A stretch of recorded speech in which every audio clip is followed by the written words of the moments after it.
এসে পড়েছেন একদম ঠিক সময় মতো, এজন্যই আজ আপনি এখানে। এগুলো আমাকে দিন। এই নিন ম্যাডাম। কি ভাবছেন আপনার কাছ থেকে যা নিয়েছেন সব ফেরত দিতে হবে? উনি বলেছেন $10,000 দেবেন, আর আজকে এই ফল নিয়ে এসেছেন, আর জলদি উনি 10,000 কোটি টাকাও দিয়ে দেবেন। চিন্তা করবেন না, শান্ত হন। ম্যাডাম, আরে ফলগুলো তো নিলই না। এদিকে আসুন, বসুন। আসুন, বসে কথা বলা যাক। চিনতে পেরেছেন ওনাকে? আমেরিকা থেকে যখন আমি এখানে ফিরছিলাম তখন এয়ারপোর্টে ওনার সঙ্গে দেখা। আমেরিকায় পড়াশোনা করা তার সন্তানদের সঙ্গে দেখা করে ফিরছিলেন, আর এয়ারপোর্ট পুলিশ তাকে গ্রেফতার করে। কিছু ফর্মালিটিস পূরণ করতে হবে। প্লিজ এখানেই থাকুন, সব জায়গায় ক্যামেরা লাগানো আছে। সো প্লিজ বেশি স্মার্ট হবার চেষ্টা করবেন না। আমিও একজন সরকারি কর্মকর্তা। আপনি আপনার কাজ চালিয়ে যান, আমি এখানেই আছি। এক্সকিউজ মি, আপনার ফোনটা একটু দিবেন, জরুরি কল করা দরকার। হ্যালো চেরি, আমি মা বলছি। কাঁদছো কেন মা?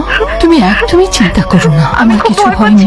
তোমার ভাইয়ের খেয়াল রেখো, আমি জলদি চলে আসবো। জলদি চলে আসো মা। মা প্লিজ Okay. মা। ম্যাডাম, সব ঠিক আছে তো? পরে তার থেকে জানতে পারি স্যার, তিনি একটা ব্যাংকের সিনিয়র অফিসার ছিলেন। তার নামে আপনি ভুয়া ডকুমেন্টস জমা দিয়ে আর সব ধরনের পলিটিক্যাল পাওয়ার খাটিয়ে ওই ব্যাংক থেকে 10,000 কোটি টাকার লোন নিয়েছেন। তারপর ওই লোনটা নিয়েই ঝামেলা বাঁধান, আর ব্যাংক থেকে লোন নিয়ে দেওয়ার জন্য সে আপনার কাছ থেকে টাকা খেয়েছে এই বলে তাকে জেলে পাঠান।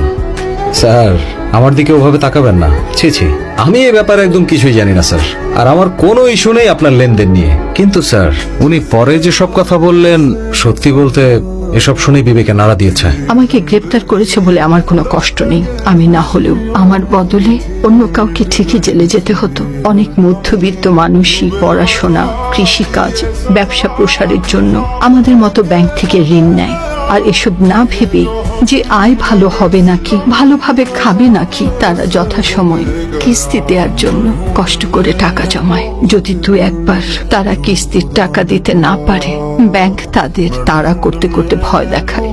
সেসব পরিবার সম্পর্কে তুমি শুনে থাকবে, যারা কিস্তি দিতে না পারায়। আমিও আমার চাকরি জীবনে এমন বহু লোকের জন্য দায়ী, যেখানে অন্যদিকে কিছু লোক 10,000 কোটি, 25,000 কোটি, 5,000 কোটি ঋণ নিয়ে ব্যাংকগুলোতে লুটপাট চালাচ্ছে, আর সেগুলোকে কলঙ্কিত করছে। প্রতিষ্ঠানের টাকাগুলো তারা সব হাতিয়ে নিচ্ছে। দেশের নামি দামি ব্যক্তিরা বিশাল অঙ্কের লোন নিয়ে ব্যাংকগুলোকে ঠকাচ্ছে।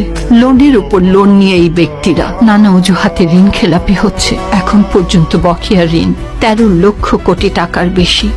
যদি এই ঋণগুলো নিয়মের আওতায় আসে আর পরিশোধিত হয়, এতে কিছু ব্যাংক কর্মচারীর আত্মা সামান্য হলেও শান্তি পাবে।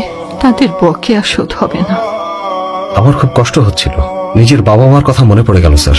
স্যার, আমার মা বাবা লোন শোধ করতে পারেননি বলে মারা গিয়েছিল, বোঝেননি?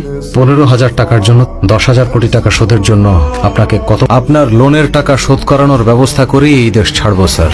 আচ্ছা, যখন তুমি 10,000 কোটি টাকা 10,000 কোটি টাকা বলে আমার মাথা খাচ্ছিলে, ভাবছিলাম যে আমি কবে কখন এত টাকা লোন নিলাম। তুমি এই লোনের কথা বলছো? সত্যি বলতে তুমি আমাকে এখানে ডেকে খুব ভালোই করেছো, নয়তো ক্ষমতার ব্যাপারে জ্ঞান দিতে দিতে আমার কষ্ট করতে হতো, আর তুমি বুঝতেই না কিছু, আমার মাথা ধরে যেত।